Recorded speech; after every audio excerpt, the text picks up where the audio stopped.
कारसेविका आहेत वीणा भाटिया, ज्या भारतीय जनता पक्षाच्या अनेक वर्ष नगरसेवकही होत्या आणि कार्यकर्त्याही होत्या. त्या प्राथमिक 52 अधिक कारसेवक होते. त्याच्यात जवळपास 58 महिला कारसेवक होत्या. अभिनंदन आहे. एका जोरदार टाळ्या वाजवूया या सर्व कारसेवकांच्या सत्काराच्या निमित्तानं.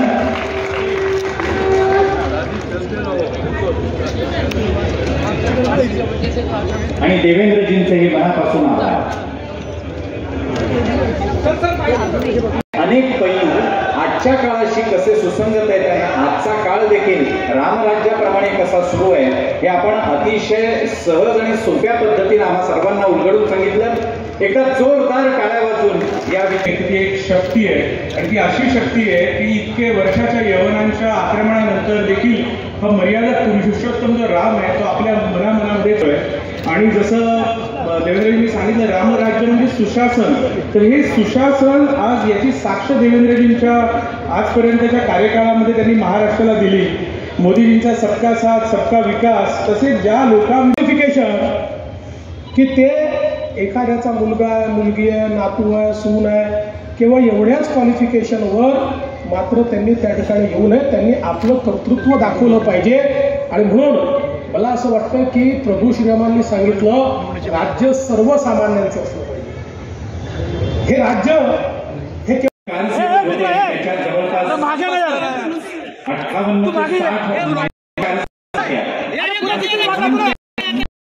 अभिनंदन आहे. एकदा जोर सर्व कारसेवकांच्या सत्कार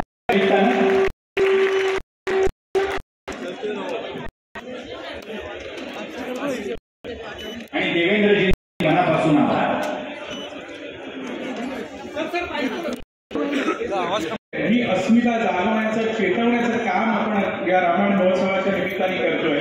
आणि जसं देवेंद्रजींनी सांगितलं रामराज्य सुशासन, तर हे सुशासन आज याची साक्ष देवेंद्रजींच्या आजपर्यंतच्या कार्यकाळामध्ये त्यांनी महाराष्ट्राला दिली. मोदीजींचा सबका साथ सबका विकास, तसेच ज्या लोकाभिमुख योजना आहेत त्या योजनांचं प्रत्यक्षात अंमलबजावणी जी आहे ती देवेंद्रजींच्या काळात करता आली. देवेंद्रजींचं भाषण सगळ्यांसाठी एक पर्वणी, हा कार्यकर्त्यांसाठीचा तो एक अभ्यासवर्गच आहे. पण गेल्या 15 दिवसांचा जर देवेंद्रजींचा प्रवास बघितला, केवळ महाराष्ट्रात मला वाटतं पृथ्वी प्रदक्षिणा होईल एवढा प्रवास ते करतायत. इथून त्यांना नागपूरला जायचं आहे. या सगळ्या व्यस्त शेड्यूल मधनं त्यांनी आमच्यासाठी वेळ काढला. यासाठी खूप खूप आपलं मार्गदर्शन हे आमच्यासारख्या कार्यकर्त्यांना खूप प्रेरणा देतं. सर्व मातृ आणि आपल्या सर्व उपस्थितांचे आभार. बोलो सिया रामचंद्र की हनुमान की जय श्रीराम. या महोत्सवाचा प्रारंभ करून द्यावा. एक ही नाम एक ही नारा, बोलो जय श्रीराम जय श्रीराम. प्रभू रामरायाचे आशीर्वाद घेऊन त्याला पुष्प अर्पण करून देवेंद्रजी फडणवीस साहेब या रामायण महोत्सवाचा प्रारंभ करून देत आहेत.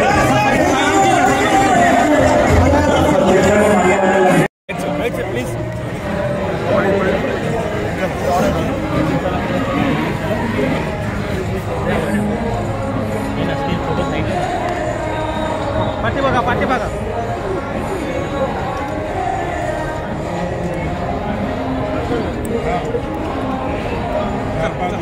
या भव्य सोहळ्याच्या पार्श्वभूमीवर ठाण्यात हा रामायण महोत्सव होणं ही अतिशय स्वाभाविक गोष्ट आहे.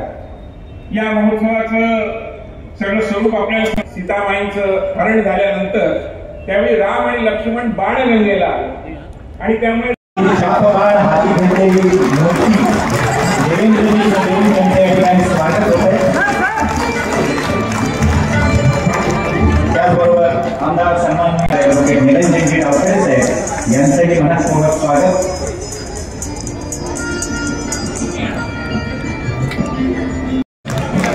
त्याचबरोबर आमदार ॲडव्होकेट निरंजनजी डावखरे साहेब यांचंही मनःपूर्वक स्वागत.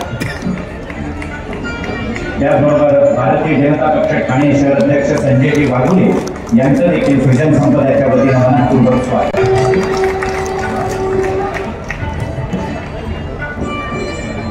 त्याचबरोबर